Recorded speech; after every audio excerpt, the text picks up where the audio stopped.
¿Qué tal, hermanos? Dios los bendiga. Sean bienvenidos a una nueva transmisión de la palabra del Señor. Y nuevamente le damos gracias a Dios por este medio de gracia, este regalo tecnológico que nos permite, a pesar de las dificultades, seguir proclamando el Evangelio del Señor Jesucristo, el Evangelio del reino de los cielos.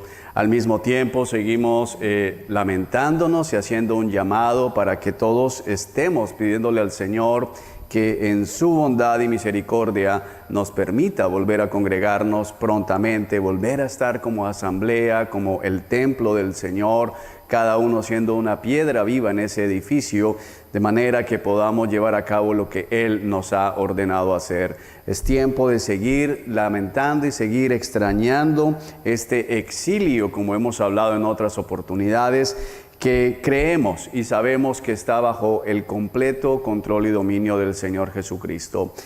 Adicionalmente a eso, pues entonces vamos, hermanos, a orar y luego continuaremos con nuestro estudio del Evangelio según Juan en el capítulo 14, donde veremos, si el Señor lo permite, los últimos versículos 15 al 30 del capítulo 14, donde el Señor está consolando a sus discípulos. Así que oremos juntos y yo espero que allá en sus casas en este momento, ustedes también junto con sus familias, con toda la devoción y con toda la expectativa, oremos creyendo que la palabra del Señor es poderosa y que la palabra del Señor no está limitada por la situación que tenemos.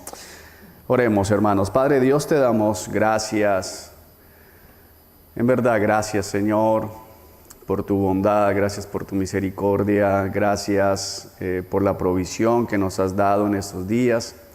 Gracias, Señor, porque a pesar de tantas dificultades que enfrenta nuestra nación, que enfrenta el mundo en general, en este momento, Señor, hoy podemos mirar hacia atrás en lo que ha sido esta semana y decir, Señor, gracias, has sido fiel.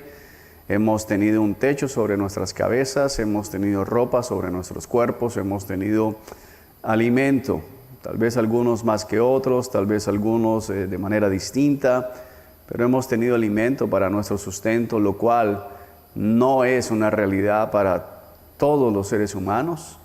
Y por eso nosotros, en lugar de jactarnos, nos humillamos y te decimos, Señor, gracias. También, Señor, oramos en este momento delante de tu presencia por nuestros hermanos en Estados Unidos, por todas las dificultades que están teniendo, Señor, aún en medio del regreso a congregarse. Dios bendito, los problemas que hay, las divisiones acerca de las opiniones personales que tiene cada uno por los problemas raciales, Señor, aún por el COVID, por la política. Señor, permíteles recordar que son un solo pueblo, unidos por la sangre de Jesús, y que Efesios capítulo 4, Señor, sea un recordatorio constante en sus mentes y corazones acerca de la necesidad de recordar que tenemos una sola fe, un solo bautismo, un solo evangelio, un solo Padre, un solo Dios, Dios Todopoderoso, que ellos puedan dejar a un lado las cosas que los separan y puedan poner la mirada en aquello que los une. Y prepáranos también a nosotros en nuestro país, en lo que podamos enfrentar, Señor, las diferentes posiciones que cada hermano pueda tener. Te pedimos que nos hables, te pedimos que nos guíes, te pedimos, Señor, que seamos consolados conforme el propósito de este capítulo, de manera que podamos hacer frente a los días que están por venir. En el nombre de Jesús, quien está sentado en el trono, a quien anhelamos ver prontamente, con quien anhelamos estar para siempre. Amén y amén. Pues muy bien.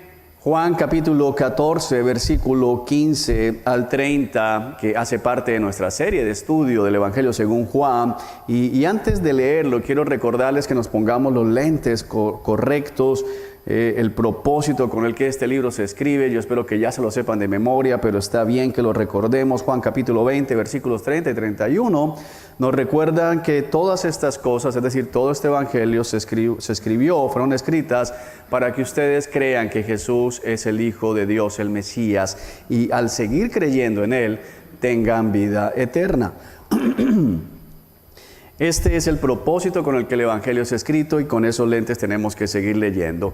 Ahora bien, el capítulo 14 hace parte de esta sección que inició en el capítulo 13, donde el Señor terminó en el capítulo 12 su ministerio público. Ahora en el capítulo 13 se encuentra en la última cena, pero la primera parte del capítulo 13 todavía está Judas el Iscariote, Judas el traidor.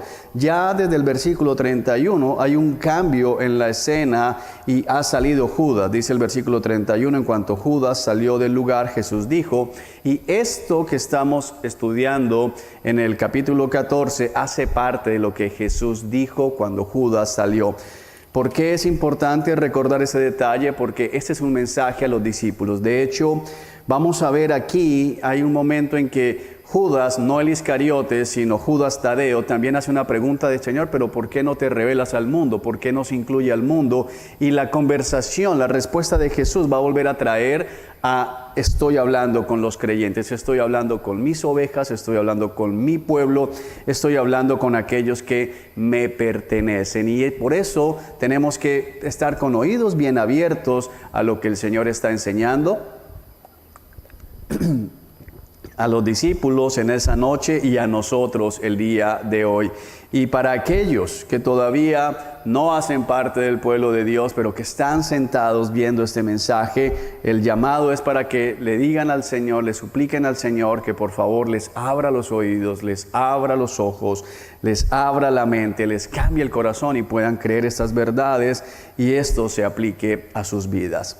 El Señor en el versículo 1, que lo vimos hace 8 días, dice, no dejen que el corazón se les llene de angustia, no se turbe vuestro corazón, como dice otra versión, confíen en Dios y confíen también en mí.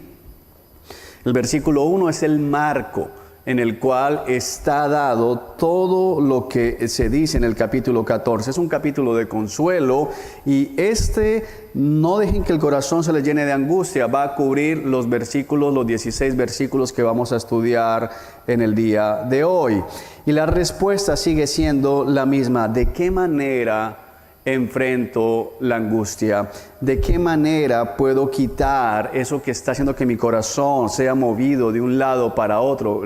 Hablar de turbación hace referencia a no hay paz, hace referencia a no hay tranquilidad. Y la respuesta general es confiando en Jesús, creyendo en Jesús. Él es la fuente de paz. Él es el que nos lleva, el buen pastor que nos lleva a aguas mansas, a lugares de pastos delicados. Hace 8 días, en la primera parte, vimos el consuelo que Jesús da a sus discípulos desde una perspectiva de la vida eterna. Veíamos cómo el Señor les daba consuelo al prometerles que estarían con Él, donde Él iba a estar, es decir, en el cielo, cómo les prepararía moradas, que hacía referencia no a edificios, sino a un lugar dentro de la casa del Padre, cómo les daba consuelo recordando que Él es el camino, es decir, ellos conocen el camino porque lo conocen a Él y Él es el camino, y cómo les consolaba recordándoles, que Él y el Padre son uno solo. Es decir, Él es Dios y en eso hay consuelo. Pero Jesús es nuestro buen pastor, Jesús nos ama profundamente y entonces su consuelo no va a llegar únicamente a, los voy a dejar en este mundo, ustedes van a tener dificultades, pero tranquilos, van para el cielo, sino que Jesús dice, ¿cómo les traigo consuelo durante esta vida? Ahora recordemos que ¿por qué están los corazones de estos discípulos turbados? Se han enterado que hay un traidor entre ellos, Judas el Iscariote. Se han enterado por boca del propio Señor Jesús que ya pronto va a morir. Se han enterado de que incluso ellos le van a dar la espalda al Señor, lo van a abandonar y que Pedro, que es el líder de los 11 en ese momento, va a ser el primero porque lo va a negar 3 veces antes de que cante el gallo. En pocas horas lo va a negar. Pero Jesús les consuela también en lo que les resta del camino terrenal. Así que vamos a leer en nuestro texto y luego iremos estudiando la palabra. Con toda fe leemos. Si me aman, dice el versículo 15, obedezcan mis mandamientos. Y yo le pediré al Padre, y Él les dará otro abogado defensor, quien estará con ustedes para siempre. Me refiero al Espíritu Santo, quien guía a toda la verdad. El mundo no puede recibirlo porque no lo busca ni lo reconoce. Pero ustedes sí lo conocen porque ahora Él vive con ustedes y después estará en ustedes. No los abandonaré como a huérfanos, vendré a ustedes. Dentro de poco el mundo no me verá más, pero ustedes sí me verán. Dado que yo vivo, ustedes también vivirán. Cuando yo vuelva a la vida, ustedes sabrán que estoy en mi Padre y que ustedes están en mí y yo en ustedes. Los que aceptan mis mandamientos y los obedecen son los que me aman. Y porque me aman a mí, mi Padre los amará a ellos y yo los amaré y me daré a conocer a cada uno de ellos. Judas, no Judas Iscariote, sino el otro discípulo con el mismo nombre, le dijo: Señor, ¿por qué te darás a conocer solo a nosotros y no al mundo en general? Jesús contestó: todos los que me aman harán lo que yo diga. Mi Padre los amará y vendremos para vivir con cada uno de ellos. El que no me ama no me obedece. Y recuerden, mis palabras no son mías. Lo que les hablo proviene del Padre, quien me envió.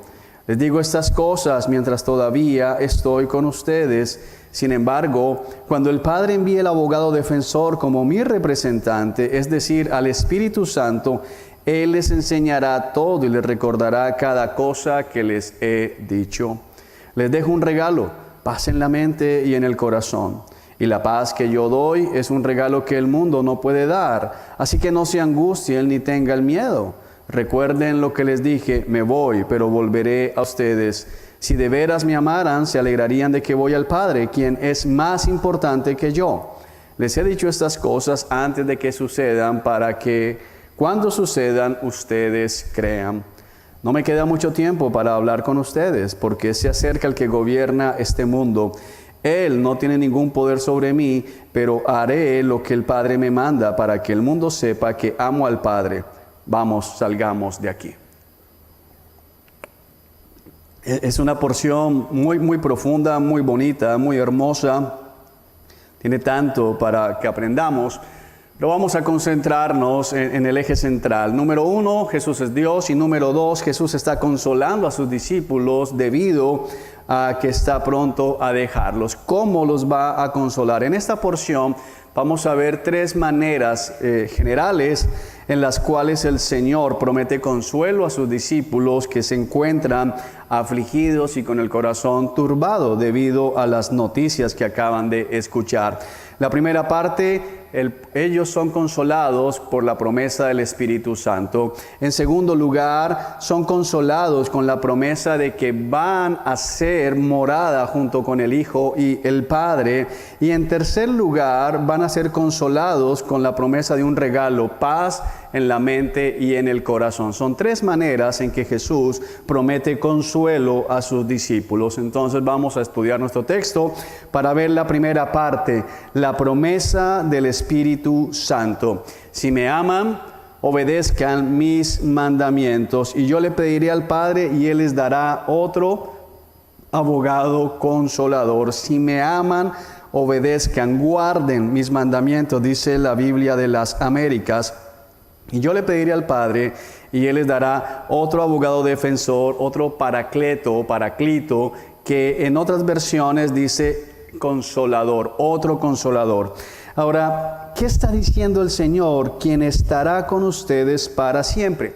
Jesús está viendo al corazón de sus discípulos. Jesús sabe que están angustiados. Jesús sabe que están turbados. Jesús entiende lo que se siente en el corazón cuando se escuchan noticias que no son agradables, cuando se está cerca de enfrentar situaciones difíciles, porque recordemos que en unas pocas horas Él mismo va a estar sudando gotas de sangre. Él mismo le va a estar diciendo a 3 de sus discípulos, Pedro, Juan y Jacobo: está la angustia que me invade. La misma angustia, la misma palabra. Tengo tan turbada el alma que me siento morir. Por eso Él entiende lo que sus discípulos están sintiendo. Y como lo dijimos hace 8 días, para ti y para mí, es un consuelo saber que en medio de lo que está pasando, Jesús comprende lo que pasa en nuestros corazones, valga la redundancia. Y la manera en que Él consuela es prometiendo al Espíritu Santo. Es increíble porque Él dice: tienen temor en lo que va a pasar aquí abajo, porque ya no está hablando de la vida eterna, sino cómo vamos a ser consolados estando aquí. Y la promesa de Él es el Espíritu Santo. Vendrá otro consolador. La palabra otro que tenemos acá en griego hace referencia a otro de la misma especie, a otro de la misma clase, no a otro en un sentido distinto, sino otro, es decir, no es el mismo, pero otro de la misma clase, es decir, otro como yo. Cuando dice otro, se está comparando consigo mismo, es decir, yo me voy, pero les voy a enviar, el Padre me va a escuchar y el Padre les va a dar otro consolador. Es decir, yo soy un consolador, yo soy su abogado defensor, pero ahora yo me voy, pero como yo me voy, yo le pido al Padre y el Padre envía otro consolador. Y es importante porque lo que está transmitiendo Jesús lo explica más adelante cuando dice: no los voy a dejar huérfanos, versículo 18. No los abandonaré como a huérfanos, sino que vendré a ustedes. Y parece como, ok, pero te vas, pero vienes, y el que viene es el Espíritu Santo y el Padre. Entonces lo que estamos viendo es Trinidad, y el punto es: los creyentes nunca están separados de Dios. Ellos físicamente van a dejar de ver a Jesús, pero Jesús, pidiéndole al Padre, le va a enviar al Espíritu Santo. Y hay una promesa adicional. Ellos están angustiados porque Jesús dice: me voy y no me pueden seguir donde voy en este momento. Pero a diferencia de Jesús, quien tiene que irse porque debe morir y debe ser glorificado, sentado a la derecha del Padre, siendo la primicia de la resurrección, el Espíritu Santo viene y no se va. Es maravilloso porque les está diciendo: yo he estado con ustedes estos 3 años y medio, pero me voy. Sin embargo, el abogado que les voy a enviar, el consolador que el Padre les va a enviar, estará con ustedes para siempre. No se va a ir. Mis amados hermanos, nosotros como creyentes vamos a enfrentar muchas pruebas, vamos a enfrentar muchas dificultades, pero tenemos una promesa de parte del Señor, y es que el Espíritu Santo jamás nos abandona. No va a haber en nuestras vidas un solo momento en que podamos sentirnos desprotegidos, como tal vez se pudieron llegar a sentir en cierto modo los discípulos al ver a su Señor crucificado en el monte Gólgota. No va a haber un momento en que, como tal vez sus discípulos, se sintieron angustiados y derrotados porque su maestro yacía su cuerpo en la tumba de José de Arimatea. En el caso nuestro, y para ellos, después de que Jesús va al cielo, y desde Hechos 2, el Espíritu Santo mora con el creyente para siempre. Hay consuelo, mis amados hermanos. Yo no sé qué nos depara el futuro, y yo creo que si algo particularmente he aprendido durante esta situación de pandemia, es que no tenemos la menor idea de lo que viene mañana. El gobierno ha cambiado las leyes de un momento a otro, particularmente en nuestra ciudad. Ya a partir de ese momento, los pastores ya ni siquiera estamos en las excepciones para los toques de queda. Nos tocó cancelar las clases del seminario que empezábamos el día lunes.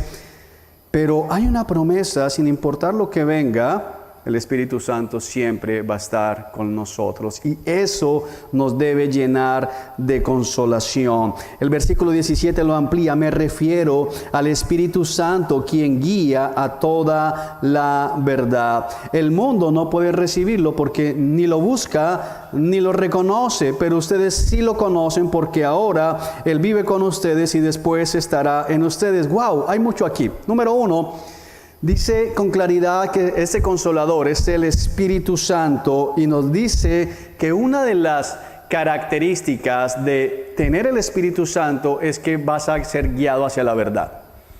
¿Por qué es importante eso? Porque muchas personas piensan que el Espíritu Santo es la tercera persona de la Trinidad que viene a la vida del creyente para ponerlo a dar vueltas en el piso.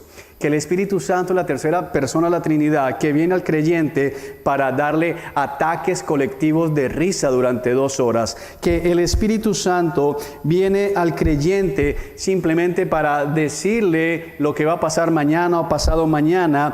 Pero el Espíritu Santo lo primero que hace es guiar a la verdad. ¿Y quién es la verdad? Recordemos que estamos en Juan 14 y en el capítulo 14, versículo 6, Jesús dijo, yo soy el camino, yo soy la verdad, yo soy la vida. Es decir, que el Espíritu Santo a quien guía a Cristo, guía al camino. El Espíritu Santo jamás va a apartar a alguien del camino a Cristo. Cuando hay gente que dice que el Espíritu Santo le ha revelado que Jesús no es Dios en ese sentido, estamos sabiendo que no es el Espíritu Santo. Cuando una persona dice que el Espíritu Santo le ha guiado a desobedecer o a no tomar en cuenta algo de lo que está revelado en la palabra de Dios, sabemos que quien le está hablando no es el Espíritu Santo, porque Cristo es el Verbo. Tenemos que ver toda la conexión del Evangelio de Juan, y en el capítulo 1 dice, en el principio era el Verbo, es decir, logos en griego, la palabra, y el verbo logos estaba con Dios, y el verbo logos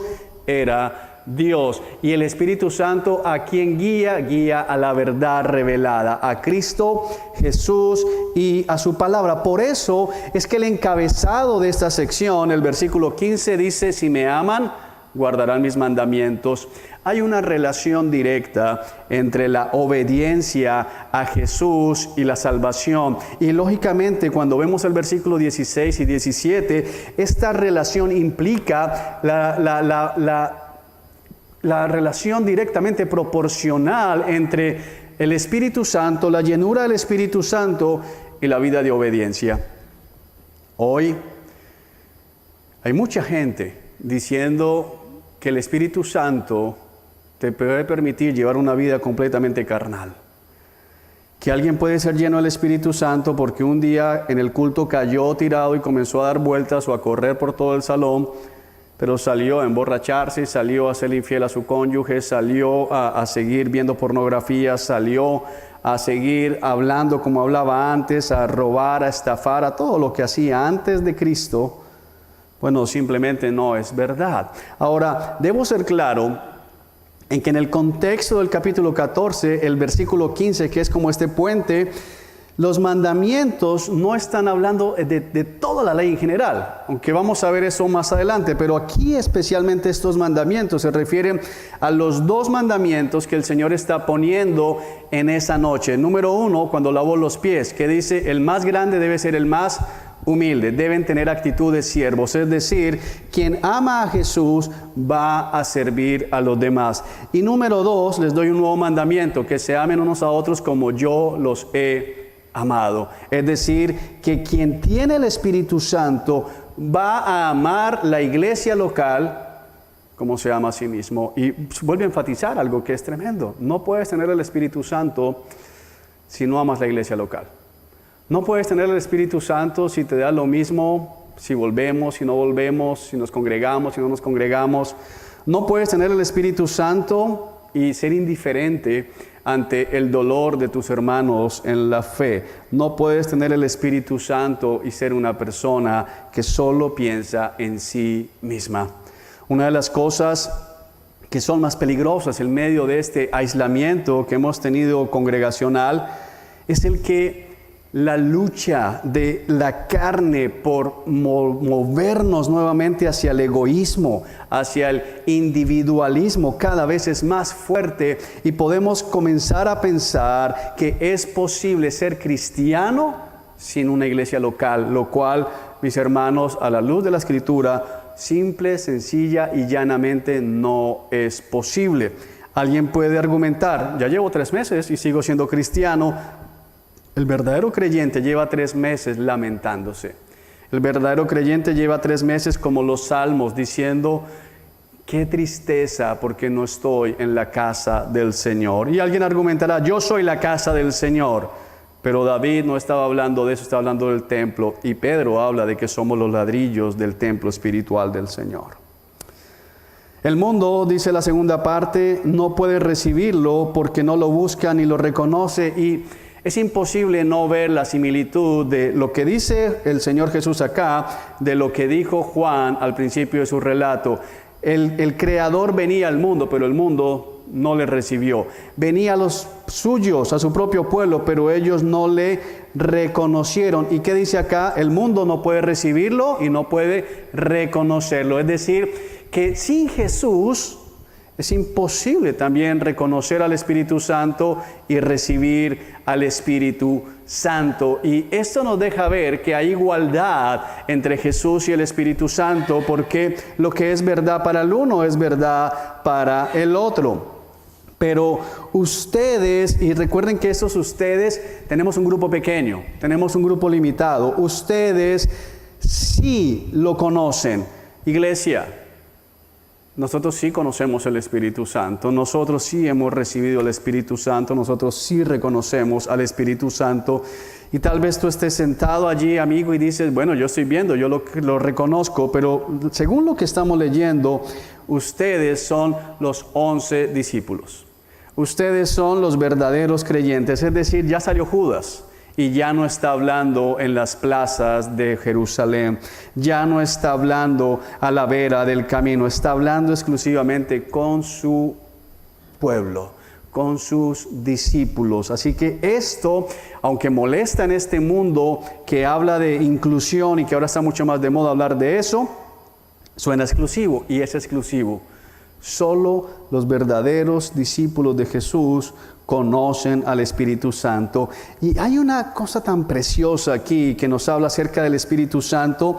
Para ellos distinta, para nosotros solo hay una posibilidad. Dice, porque ahora Él, es decir, el Espíritu Santo, vive con ustedes y después estará en ustedes. Es muy precioso lo que dice así. Él no solamente está con ustedes, sino que estará en ustedes. Y aquí la gramática importa, porque Jesús está diciendo, el Espíritu Santo está con ustedes. Es decir, la única manera en que ellos han creído que Jesús es Dios es porque el Espíritu Santo está obrando, está con ellos. Ese con ellos significa está aquí al lado de ellos, está morando en medio de ellos. Pero hay una promesa que trae consolación, y esa promesa es que ahora el Espíritu Santo no solamente va a estar con ellos, sino en ellos, es decir, dentro de ellos. Y por eso ahorita vamos a conectar cómo el Padre y el Hijo hacen morada allí, porque el Espíritu Santo ya está allí. Es precioso esto. Hermanos, la promesa para el creyente que trae consolación es que ahora no solamente Dios va a estar con ellos, sino que Dios va a vivir, va a morar dentro de ellos. Yo no sé si logro transmitirte lo asombrosamente increíble que es esta realidad de que gente como tú y como yo, como dice Isaías en el capítulo 64, que nos enfocamos en nuestro pecado, que persistimos en nuestro pecado, que estamos todos infectados por el pecado. El profeta pregunta, ¿cómo es posible que gente como nosotros se salve? Pero la promesa de consuelo va a decir no solamente se van a salvar, sino ahora voy a morar en ustedes. ¡Wow! La verdad que yo escucho esto, leo esto y sigo pensando, ¿cómo es posible que el Espíritu Santo haya venido a morar en alguien como yo? Pero esa es la promesa para cada creyente de todo el mundo y de todas las eras. Si tú eres un genuino creyente, yo quiero decirte, jamás estás solo. Y quiero que veas cómo está conectado. ¿Por qué están asustados ellos? Están asustados porque Jesús se va. Ahora Jesús les ha prometido, el Espíritu Santo vendrá y no se irá, pero ahora dice, ni siquiera va a estar con ustedes, va a estar en ustedes, es decir, va a mejorar su nivel de intimidad con el Señor, va a haber una intimidad mucho más grande, porque ya no solamente está en medio de la iglesia, sino está en la iglesia, dentro de la iglesia. Este artículo aquí es fundamental para poder comprender la unidad que tiene el creyente con la Trinidad. No los abandonaré como a huérfanos, vendré a ustedes. ¿Cómo vendrá? A través del Espíritu Santo. ¿Por qué? Porque Jesús está en el cielo, sentado a la derecha del Padre, pero Jesús dice, vendré a ustedes. Algunos dicen, bueno, está hablando de la segunda venida, pero el contexto no está hablando de la segunda venida. Aquí lo que está diciendo es que cuando el Espíritu Santo venga a morar en el creyente, Jesús también mora en el creyente. Eso lo explica Pablo en Romanos cuando dice, si ustedes tienen el Espíritu de Cristo morando en ustedes. Es decir, que nos deja ver la Trinidad y nos deja ver que Jesús se va por un poco de tiempo para enviar su Espíritu Santo, pero como viene su Espíritu Santo, también está Él. Es decir, que ahora Cristo no está en medio de la iglesia, sino está también en cada creyente. ¡Wow! Dentro de poco el mundo no me verá más, pero ustedes sí me verán. Y vemos otra vez esto que va Juan a explicar más adelante nuevamente, la separación. Hay claramente una separación y hay claramente dos grupos. Y la pregunta sería, ¿en qué grupo estás tú? ¿Estás en el grupo del mundo que dice no me verá más? Es decir, lo han visto, lo han escuchado, pero no lo van a volver a ver, pero ustedes sí me verán. Y de hecho, hay que recordar que luego de la resurrección, Jesús no se presentó a los fariseos. No se presentó a otra gente diferente a sus discípulos. De hecho, ni siquiera el relato de que los soldados hayan visto a Jesús. Ellos vieron al ángel, pero no a Jesús. Dado que yo vivo, ustedes también vivirán. Y eso es otra promesa. El Señor está diciendo, como yo voy a morir, me voy a levantar, ustedes también tienen esa promesa eterna. Cuando yo vuelva a la vida, ustedes sabrán que estoy en mi Padre y que ustedes están en mí y yo en ustedes. Entonces, aquí tenemos la segunda parte. Jesús consuela a sus discípulos, prometiéndoles que Él y el Padre van a morar también dentro de ellos. Y miremos la manera en que está construido esto. Ustedes sabrán que estoy en mi Padre, no con mi Padre. Otra vez es el mismo artículo griego, en mi Padre. Y que ustedes están en mí y yo en ustedes. Está hablando de una perfecta unidad. Somos uno solo con Jesús. Jesús es uno solo con el Padre. Somos uno solo con el Padre.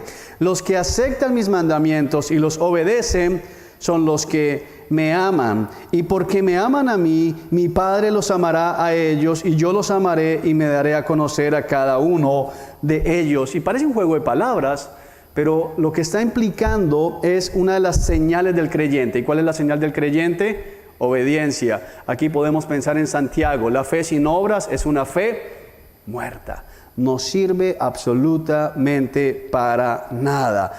Los que aceptan mis mandamientos y los obedecen, y es importante que tal vez reflexionemos un poco en esto, porque dice otra versión dice, la Biblia de las Américas, el que tiene mis mandamientos y los guarda. No basta con conocer la palabra de Dios, no basta con conocer teología, no basta con saberse el decálogo, no basta con ser un experto en Efesios 5, Efesios 6 y en los roles y todo esto. El que los conoce y los obedece. Y el punto es, sin Cristo, sin la obra del Espíritu Santo, no los puedes obedecer. Entonces viene a ser lo mismo. Solo el que cree en Cristo recibe el Espíritu Santo, y solo el que recibe el Espíritu Santo puede obedecer, y solo el que obedece es el que pertenece a Jesús. Entonces todo depende de la obra del Espíritu Santo. Es básicamente lo que estamos viendo acá. Entonces, para que no nos confundamos, no es que Jesús está introduciendo una salvación por ley. No es que Jesús ahora está diciendo, ok, hasta este punto, la única obra que el Padre quiere que ustedes hagan era creer en mí, pero ahora la obra es que obedezcan lo que yo dije, y de aquí en adelante la salvación es por obras, porque eso sería completamente contrario a toda la doctrina bíblica. Lo que está implicando es que una de las señales que van a acompañar a los creyentes es la obediencia a Cristo Jesús, y una obediencia que se deriva de la intimidad, de la comunión, de la unidad que tenemos con Cristo Jesús a través de su Espíritu Santo y a través de Cristo con el Padre. Wow. Versículo 22. Judas, no Judas Iscariote, sino el otro discípulo que tenía el mismo nombre, le dijo, Señor, ¿por qué te darás a conocer solo a nosotros y no al mundo en general? Esa pregunta se desprende del final del versículo 21. Y yo los amaré y me daré a conocer a cada uno de ellos. Entonces Judas pregunta, Judas advierte la manera en que Jesús está hablando. Aparte dijo antes, el mundo no me verá más. ¿Por qué al mundo no? ¿Por qué solo a nosotros? Pero mira la respuesta del Señor Jesucristo. Jesús contestó, todos los que me aman harán lo que yo diga. Entonces, ¿por qué al mundo no? Porque el mundo no hace lo que Jesús dice. ¿Y por qué el mundo no hace lo que Jesús dice? Porque el mundo le rechazó, el pueblo no le aceptó y su pueblo no le reconoció.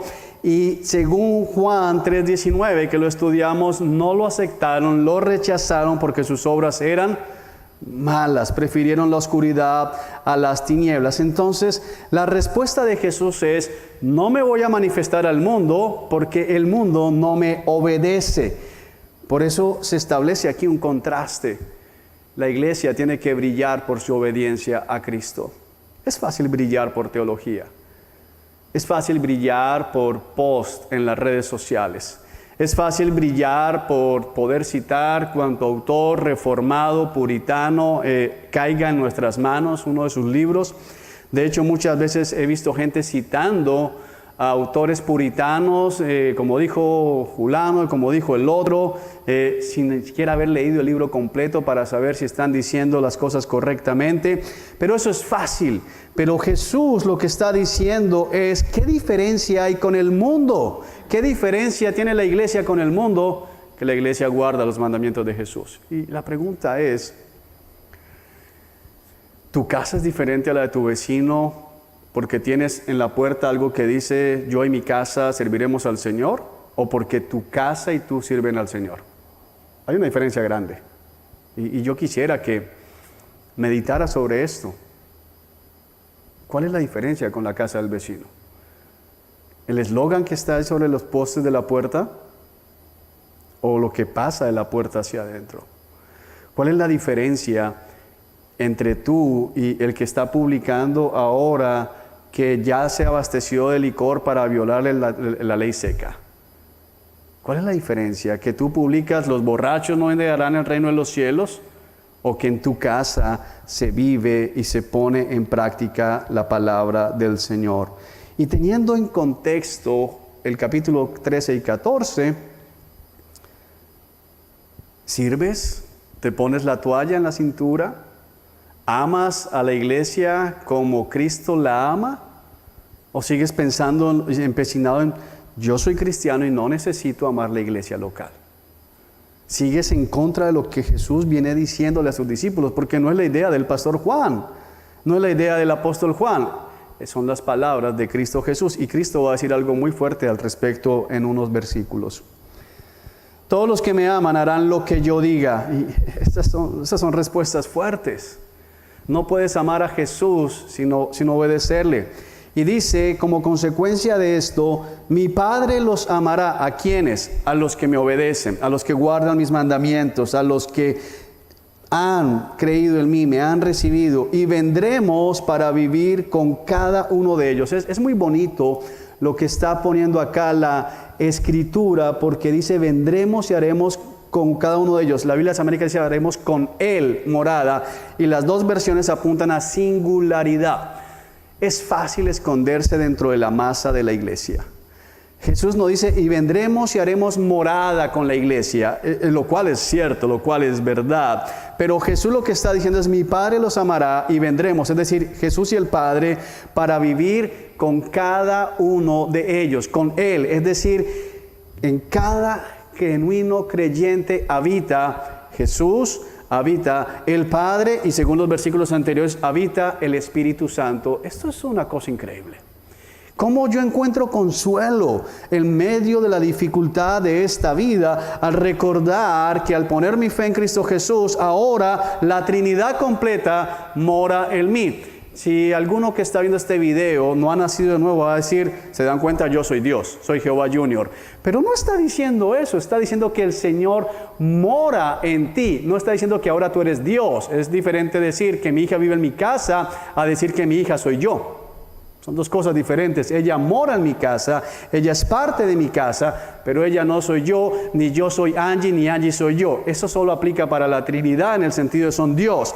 Pero lo que está implicando Jesús para quienes están alineados con el Espíritu Santo es intimidad, comunión. El sentido es, ustedes pueden enfrentar cualquier cosa que venga en este mundo porque nosotros como Trinidad, el Dios Todopoderoso, mora en ustedes como un buen pastor, como la verdad, como el camino y como la vida. Tenemos en nosotros la presencia continua e irrestricta del Señor Dios Todopoderoso.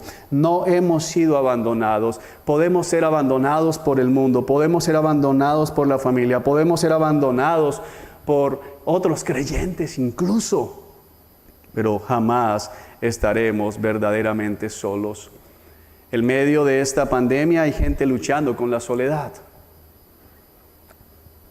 Gente hablando de estoy completamente solo. Pero yo quiero recordarte que si tú eres un cristiano genuino, jamás has estado solo y jamás estarás solo. Puede que no haya otro ser humano contigo, pero jamás estarás solo. Y esa es la promesa que el Señor está dando acá. El que no me ama no me obedece. Y mira, el Señor primero lo pone en un sentido positivo y luego en un sentido negativo, y es una manera oriental de hablar, pero está diciendo la misma verdad. Primero dijo, los que me aman me obedecen, y ahora ¿qué dice? El que no me ama no me obedece. Es decir, lo está diciendo lo mismo, pero en otra manera de afirmarlo. Y recuerden, que fue lo que les dije hace unos minutos, mis palabras no son mías, lo que hablo proviene del Padre que me envió. Y les digo estas cosas ahora mientras todavía estoy con ustedes. Entonces, tú puedes decir en ese momento, yo puedo ser cristiano sin la iglesia local. Yo puedo ser cristiano sin ponerme la toalla, estando en la iglesia local, pero que me sirvan. Yo no soy para servir. Yo puedo ser cristiano pues teniendo afecto por todos, pero amando a toda la iglesia como Jesús amó la iglesia, como Jesús los amó a ellos, que significa a pesar de que lo van a negar, a pesar de que todavía no lo entienden, a pesar de que ninguno se levantó para siquiera decir, bueno, yo no le voy a lavar los pies a Pedro, pero a Jesús sí. No, a pesar de eso Jesús ama. Y es lo que está diciendo acá, mis palabras no son mías, son del Padre que me envió. Sin embargo, cuando el Padre envíe al abogado defensor como mi representante, es decir, al Espíritu Santo, Él les enseñará todo y les recordará cada cosa que les he dicho. Sé que hay una promesa y es, nosotros jamás estaremos completamente bloqueados de palabra porque el Espíritu Santo siempre nos va a recordar lo que Jesús nos ha enseñado, lo que Jesús nos ha dicho. Hay gente que dice, yo no sé qué decir. Mi pregunta es, ¿has leído la Biblia? Si tu respuesta es sí, tú vas a saber qué decir. El Espíritu Santo te va a recordar. Y todo creyente creo que tiene algún momento de testimonio de eso. Mira, yo no sé, pero me acordé de un versículo, me acordé de este libro que leí, la palabra del Señor. Bueno, fue el Espíritu Santo, pero si tú no has leído, ¿de qué te vas a acordar? Si no has escuchado, eso es lo que dice la palabra. Ahora, la tercera manera en que el Señor Jesús promete consuelo a sus discípulos, ya vimos número 1, a través de la promesa del Espíritu Santo. Número 2, a recordarles que el Padre y Él vendrán a morar en ellos. Número 3, prometiéndoles paz en la mente y en el corazón.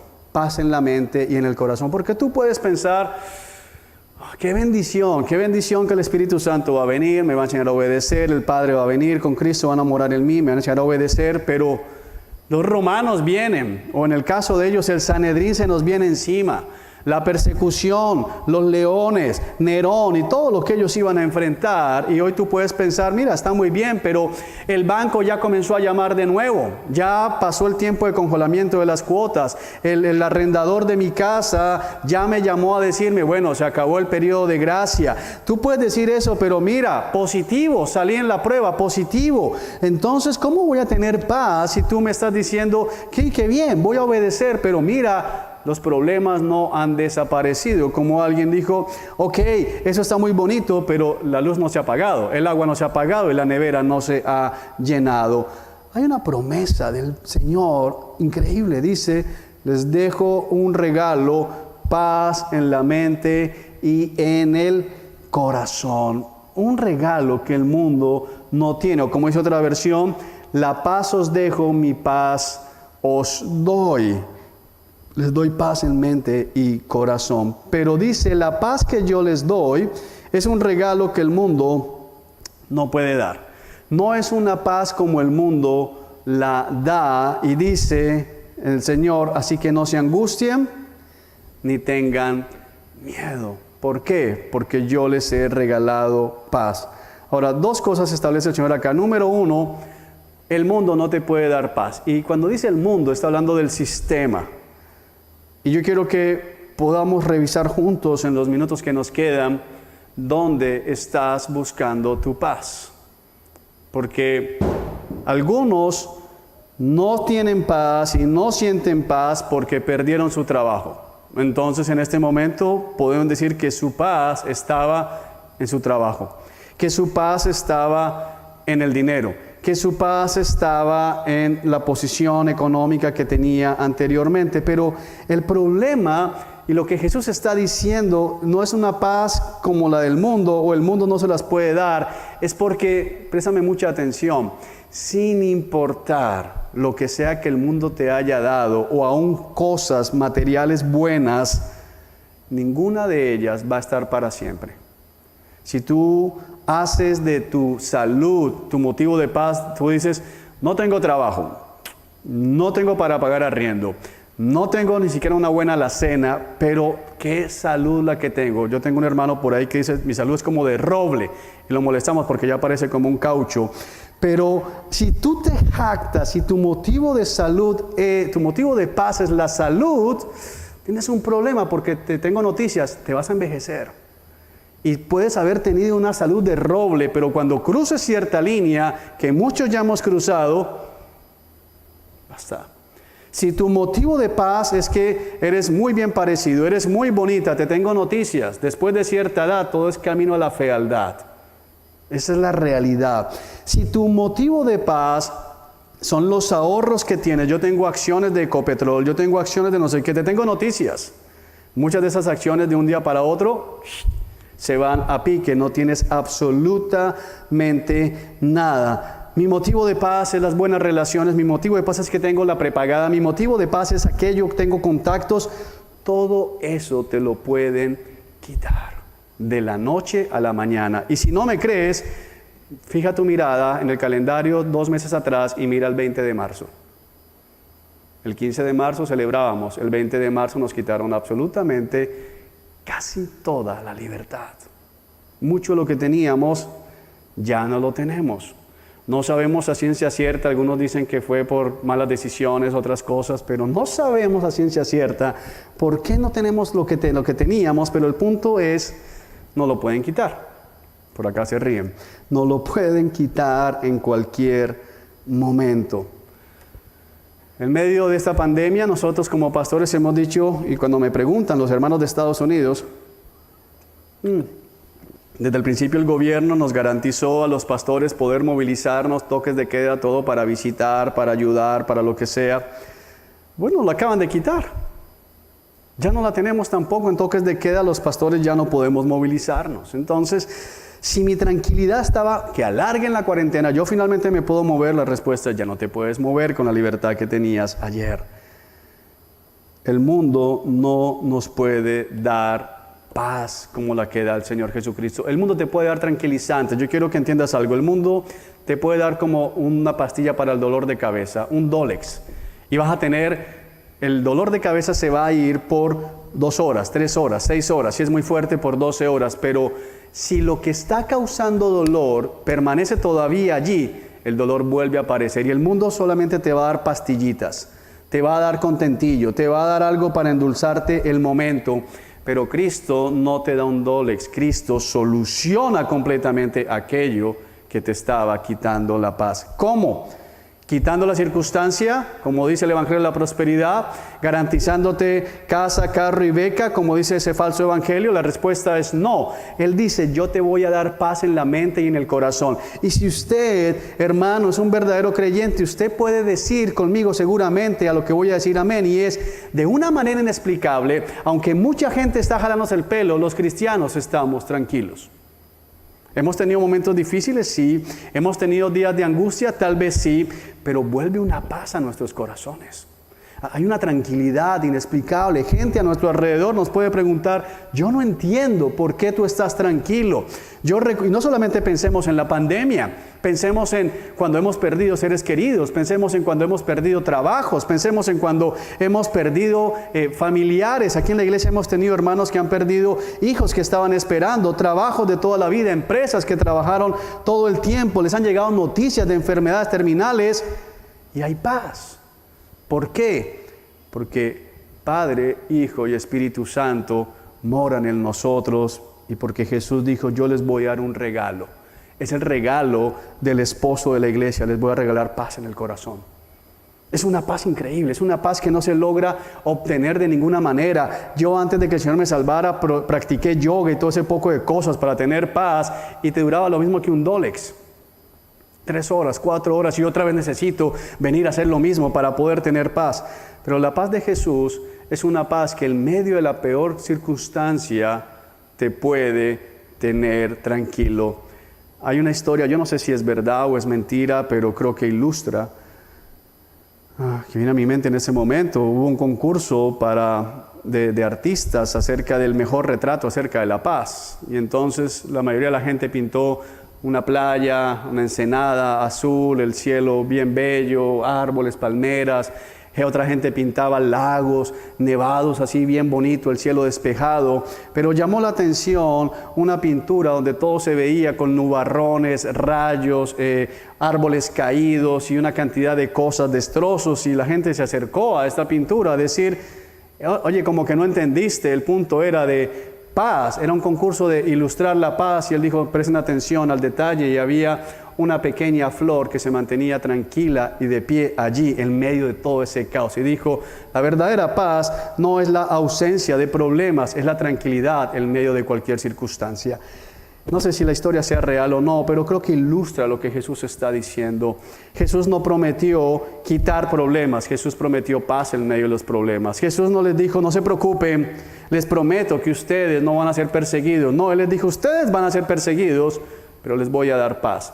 La paz que tuvo el apóstol Pedro cuando estaba encarcelado, luego de haber sabido que mataron a Jacobo a espada y estaba profundamente dormido la noche anterior a que lo iban a matar, cuando el ángel vino a despertarlo.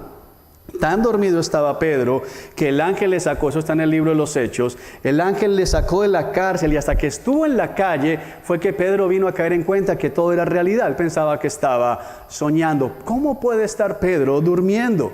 Es muy sencillo, Pedro tenía esta paz. Porque el apóstol Pablo escribe las cartas que escribe desde la prisión, no cartas de no sé qué hacer, estoy desesperado, no sé en qué momento Cristo se olvidó de mí, no, ayúdenme por favor, alguien tiene un contacto con el César para que me saquen de este calabozo. No, Pablo les saluda, les enseña por qué Pablo tiene paz. Porque Cristo le regaló paz en el corazón y en la mente. ¿Por qué Juan escribe el Apocalipsis estando exiliado en la isla de Patmos y en ningún momento dice, hermanos, quiero que sepan que estoy desesperado en esta isla, rodeado de los peores criminales? Sino que Juan está viendo el futuro y tiene paz este anciano. ¿Por qué? Porque su maestro le dio un regalo, paz en la mente y en el corazón. Y yo quiero recordarte, mi querido hermano, que tú y yo tenemos el mismo regalo, que tú y yo hemos sido bendecidos con lo mismo. Ahora, si alguien dice, sabes, yo nunca he experimentado paz desde que estoy siguiendo a Cristo, yo te diría 2 cosas. Número 1, quisiera que revisaras si verdaderamente has creído. Y número 2, si has creído, que mire si en verdad estás poniendo la mirada en Cristo Jesús, autor y consumador de la fe. Recuerden lo que les dije. Me voy, pero volveré a ustedes. Si de veras me amaran, se alegrarían de que voy al Padre, quien es más importante que yo.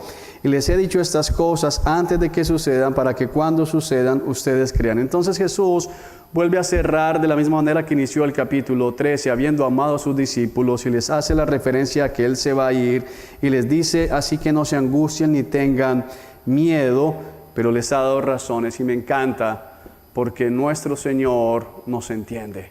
Y es lo que nos está transmitiendo.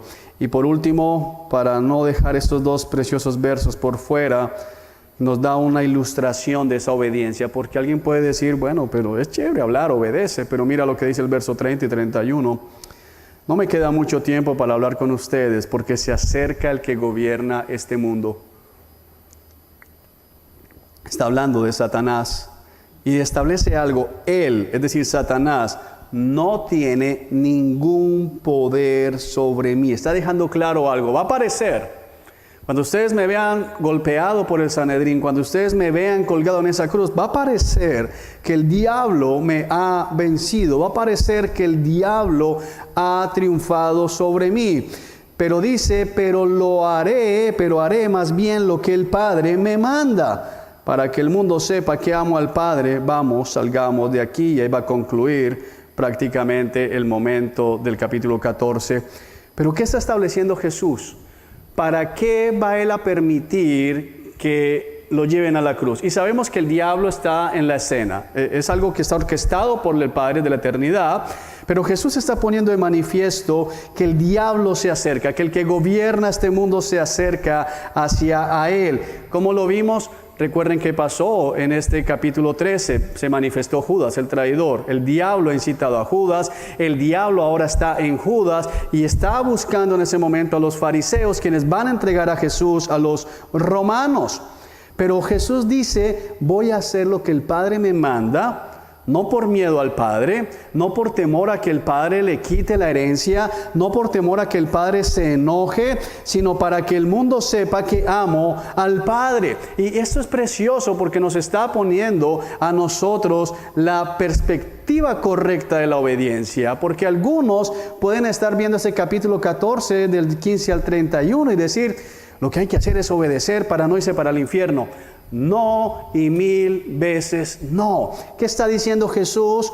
Voy a obedecer al Padre para que el mundo sepa que amo al Padre. Wow. ¿Qué significa eso para ti y para mí hoy? Tú y yo debemos obedecer, no para que no nos borren del libro de la vida. Si tú has entendido la Escritura, sabes que no te van a borrar. Tú y yo debemos obedecer al Padre no para que el Señor nos traiga una disciplina bien fuerte. Sí, el Padre nos puede disciplinar, pero eso inclusive es una muestra de amor. Yo voy a obedecer para que el Señor me conceda el viaje a que quiero. Ya no puedo usar el ejemplo de Disneylandia. Para que el Señor me conceda esto o aquello. No, el Señor te bendice simplemente porque tú eres su hijo y porque Él es bueno y Él es generoso y Él es amor. Así que cuando Él te bendice no tiene nada que ver con que tú eres lo mejor. Pero dice aquí que el creyente va a obedecer al Padre siguiendo las pisadas de Cristo, el camino de Cristo. ¿Cuál es ese camino? Obedezco al Padre para que el mundo sepa que amo al Padre. La iglesia obedece a Jesús para que el mundo sepa que la iglesia ama a Jesús. Y eso cambia completamente la perspectiva. Yo quiero que el mundo sepa que amo a Cristo. El deseo de cada creyente debe ser que el mundo que está a su alrededor pueda ver su vida y decir, este hombre ama a Jesús. Yo quiero que el mundo sepa que yo no le tengo miedo a Cristo. Yo quiero que el mundo sepa que no le tengo pánico al infierno. Yo quiero que el mundo sepa que mi vida de obediencia tiene una sola razón. Ya no estoy condenado, ahora he sido perdonado. Ya no soy esclavo, ahora soy libre. Y como una persona libre he decidido obedecer. Soy esclavo, pero el amor de Cristo. Y ese amor me constriñe, como dice Pablo. Ese amor me lleva, dicen Filipenses, a obedecer a Jesús, pero por causa precisamente de el amor. Mis amados hermanos, nosotros debemos amar a la iglesia para que el mundo sepa que amamos a Cristo. ¿Por qué amar a ese hermano difícil? Porque de esa forma el mundo va a ver que nosotros amamos a Cristo. ¿Por qué perdonar al que me ofende? Porque de esa manera el mundo va a ver que amamos a Cristo. Esposa, tú que estás escuchando y dices, ¿por qué someterme a mi marido que es terco, que es cansón, que tantos defectos? Es para que el mundo sepa que tú amas a Cristo. Esposo, ¿por qué amar a tu esposa que tal vez no se somete? Que contesta, que no hace o que hace. La respuesta es para que el mundo sepa que tú amas a Cristo. Yo no quiero que el mundo sepa que yo amo a mi esposa. Yo quiero que el mundo me vea amando a mi esposa para que el mundo sepa de esa manera que amo a Jesús y que la razón por la que amo a mi esposa no es por lo que ella sea, aunque es una bendición para mi vida y le doy gracias a Dios por mi esposa, sino quiero amarla y quiero que el mundo me vea amándola para que sepan que yo amo a Cristo, que yo amo a Jesús y que Él me ha dicho y me ha pedido, ámala como yo amo a mi iglesia. Y entonces si yo amo a Jesús, me voy a esforzar por amar a Angie como Cristo ama a la iglesia. Yo quiero que mi hija camine en obediencia a la palabra del Señor, no por mi hija en sí misma, aunque amo profundamente a mi hija, sino para que el mundo sepa que yo amo a Cristo. Estamos predicando la verdad, no por temor a que el Señor venga y me castigue por ser un falso maestro, sino predicamos la verdad porque queremos que el mundo sepa que amamos a Jesús. Antes de pasar a predicar, hablábamos con los otros pastores y decíamos, nos contaban ahorita de alguien que escribe y pregunta, en mi iglesia me dicen que tengo que confesar todos mis pecados al pastor, todo solo al pastor, y tengo que todos los meses llevar una ofrenda pastoral, y molestamos y decíamos, hermanos, nosotros no tenemos camionetas porque no queremos, pero el punto es, no estamos manipulando el evangelio para hacernos ricos simplemente porque queremos parecer buenos, sino que no usamos el evangelio para nuestra riqueza personal porque queremos que el mundo sepa que amamos a Jesús. Eso es todo. Y si eso no es lo que está motivando tu obediencia, mi querido hermano, estás perdiendo el tiempo. Si eso no es lo que te está llevando a negar tu carne, entonces tú vas a permanecer con el corazón turbado. Pero quien obedece por amor va a comenzar a ver que después de que se sometió esa mujer a su esposo, viene paz a su corazón y dice, no sé por qué me siento tan tranquila si yo no quería hacer esto. Porque amas a Cristo. ¿Por qué ahora, después de que mi esposa me habló así, pero voy y me acerco con delicadeza y ¿sabes qué, Juan? Después sentí una paz porque estás amando a Cristo y viene su regalo. Mira, ha sido difícil, pero he disciplinado a mis hijos, los he estado discipulando y luego siento paz de ver cómo el evangelio comienza a penetrar en el corazón de mis hijos y tengo una paz porque estás amando a Cristo. Si tú haces las cosas por amor a Cristo, tu corazón va a comenzar a rebosar de la paz, como Pablo lo va a explicar en las cartas, la paz que sobrepasa todo entendimiento. Ese es el regalo de Jesús.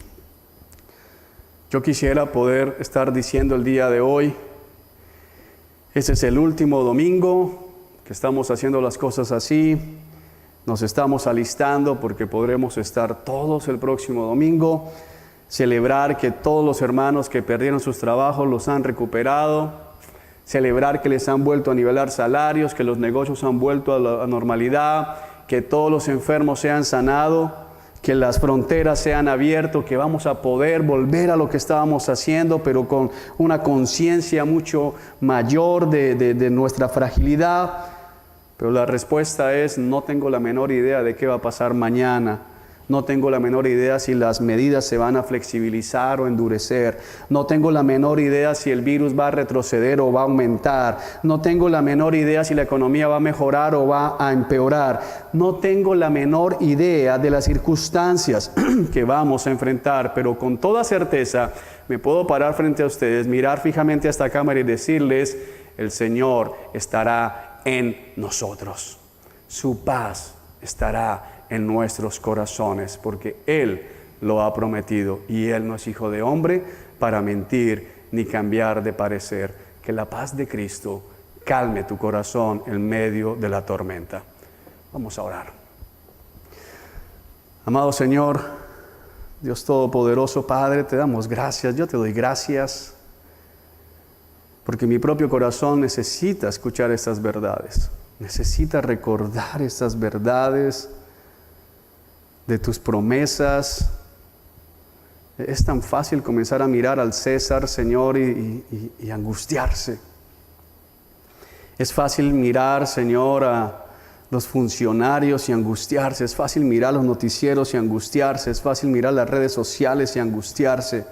Es fácil mirar las cuentas bancarias y asustarse, angustiarse. Es fácil hacer un checklist del estado de nuestro cuerpo y angustiarnos. Pero hoy te miramos a ti, Señor. Y recordamos que la Trinidad completa ahora ha decidido hacer morada en nosotros. Un día nos llevarás a tu casa, pero es tal tu amor que no solamente tenemos la promesa de que un día iremos a morar contigo en el cielo, sino que tú, Señor, has decidido morar con nosotros mientras nos llevas a ese lugar. Gracias, Espíritu Santo, por confirmarnos esta verdad. Gracias, Espíritu Santo, por guiarnos a la verdad que es Cristo. Y oro por cada persona, Señor, que ha escuchado este mensaje y que todavía no es salvo.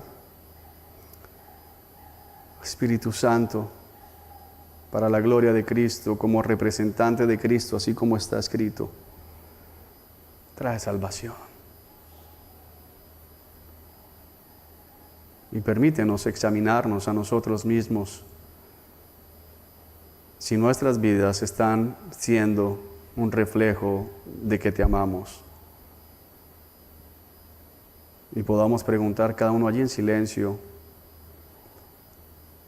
¿mi vida refleja el amor que tiene Cristo por la iglesia en la medida en que me importa la iglesia local, en que amo la iglesia local? Y aún puede ser bueno que al finalizar este tiempo le puedas preguntar a tu familia: ¿refleja mi vida el amor por la iglesia local? Señor, ayúdanos. Te amamos, Jesús. Y ayúdanos a recordar que la paz no es la ausencia de los problemas. Que tu paz es una paz sobrenatural porque permanece en medio de las peores tormentas. Es la paz que experimentaron los discípulos cuando subiste a la barca. Es la paz que tuvo Pablo en medio del naufragio. Y una paz que inundó el corazón de todos los tripulantes. Gracias, Jesús. Amén y amén. Mis hermanos, que Dios los bendiga y los esperamos en nuestra próxima transmisión. Esperamos y anhelamos por estar juntos nuevamente, pero mientras tanto seguimos agradecidos con este medio de gracia. Que tengan una excelente semana.